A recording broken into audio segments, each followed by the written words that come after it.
Hello everyone, आपका हमारे YouTube channel में बहुत बहुत स्वागत है। फ्रेंड्स, प्रेगनेंसी में छोटी छोटी बातें ख्याल करना बहुत ज़रूरी होता है, क्योंकि कभी कभी छोटी छोटी बातें ही बहुत बड़ी जो समस्या होती है उसकी कारण बन जाती है। उसी में से एक है लूज मोशन।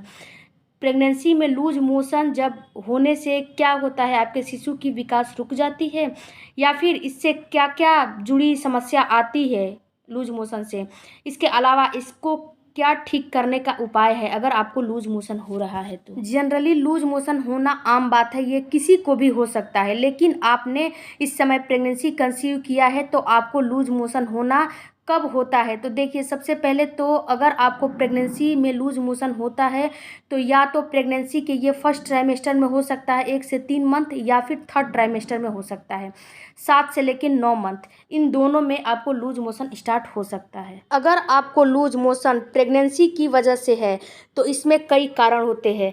पहला तो आपका जो टेस्ट बदल जाता है उस वजह से, या फिर इसके अलावा आपका जो पाचन प्रक्रिया है वो थोड़ा लूज हो जाता है, इस वजह से भी आपका लूज मोशन स्टार्ट हो जाता है। इसके बाद कभी कभी होता है कि आपका जो है प्रेगनेंसी के लिए कई जो फूड आइटम होते हैं उसके लिए आपकी बॉडी सेंसिटिव हो जाती है। अगर उसको आप खा लेती हैं तो उसकी वजह से भी आपको लूज मोशन स्टार्ट हो सकता है। इन सारे चीज़ों के अलावा कभी कभी आप विटामिन की सप्लीमेंट लेती हैं ना, उसकी वजह से भी लूज मोशन आपको स्टार्ट हो जाता है, क्योंकि कितनी महिलाओं को उसकी गर्मी बर्दाश्त नहीं होती है। इसके बाद कभी कभी आपको फूड पॉइजनिंग भी हो सकती है। अगर आप बाहर के डिब्बा बंद खाना खाती होंगी या फिर बाहर के डिब्बा बंद सड़क के किनारे जो ठेले और चाट वगैरह लगाते हैं, उन सारी चीज़ को हाइजीन मेंटेन नहीं करते हैं, उन सारे चीज़ को अगर आप खा लेती हैं तो आपको फूड पॉइजनिंग हो सकती है। इससे भी आपको लूज मोशन स्टार्ट हो सकता है। अगर प्रेग्नेंट महिला को लूज मोशन और दस्त हो रहा है तो इससे बहुत सारे जो है समस्या उत्पन्न हो जाती है। सबसे पहले तो आपका जो ब्लड है वो ब्लड लेवल गिर जाता है। इसके बाद आपके बॉडी में पानी की कमी हो जाती है, आपके शिशु का विकास रुक जाता है, आपके शिशु का जो एमनियोटिक द्रव्य है जिसमें शिशु रहता है उसमें कमी आ जाती है। इसके साथ ही आपको लूज मोशन हो रहे हैं, उसके साथ कुछ और सिम्टम्स नज़र आ रहे हैं, तो ये बहुत से खतरों का आपको संकेत देते हैं। इस समय अगर आपको 3 बार लूज मोशन हो रहा है, यानी कि 3 बार स्टूल पास हो रहा है, तो ये नॉर्मल बात होती है। लेकिन अगर 3 से ज़्यादा बार होता है, उसके साथ दस्त भी होता है, तो इसे आप डायरिया की श्रेणी में ले सकती हैं।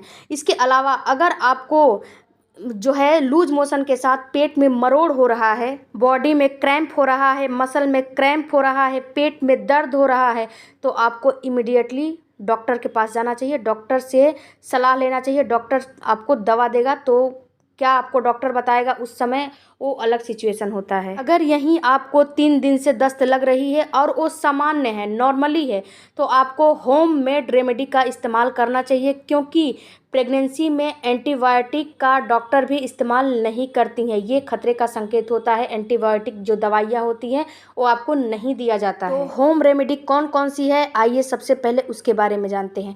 सबसे पहले तो आपको होम रेमेडी में इसबगोल होता है ना, आता है दुकान पे, आप किसी भी पंसारी के दुकान पे चली जाएंगी तो आपको मिल जाएगा। 1 चम्मच इसबगोल की जो है गोल होता है ना, भूसी होती है, वो ले लीजिए और आप छाछ ले लीजिए। इसको एक की में मिक्स करके थोड़ी देर रख लीजिए, और जब रखेंगी ना तो इसका जो थिकनेस है वो गाढ़ा हो जाएगा।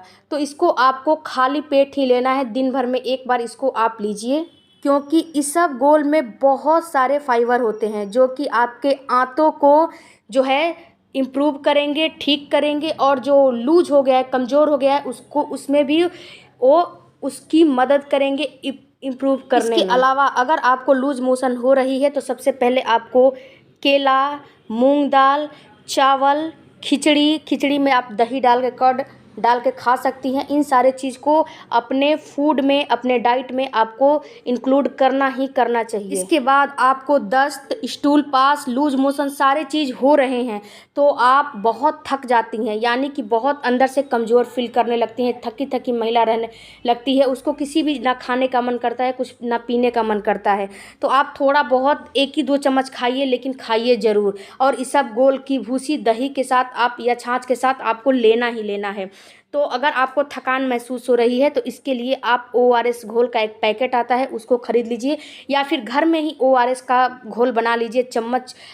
नमक और चीनी और नींबू का घोल बना के आप उसको लेते रहिए। इससे क्या होता है कि आपके बॉडी में जो पानी की कमी होती है, जो एनर्जी की कमी होती है, आपके शिशु के जो एमनियोटिक फ्लूइड में कमी होती है, इन सारे चीज़ को ये बैलेंस करता है और ये आपको एनर्जेटिक बनाता है। इसके बाद अगर आप लूज मोशन से बचना चाहती है तो कच्चे स्प्राउट्स, कच्चे अंडे, कच्चे मीट, कच्चे मछली, मतलब अधपका जो सामान होता है उसको आपको बिल्कुल भी अवॉइड करना है अगर आप चाहती हैं कि मुझे पूरी प्रेगनेंसी लूज मोशन ना हो तो।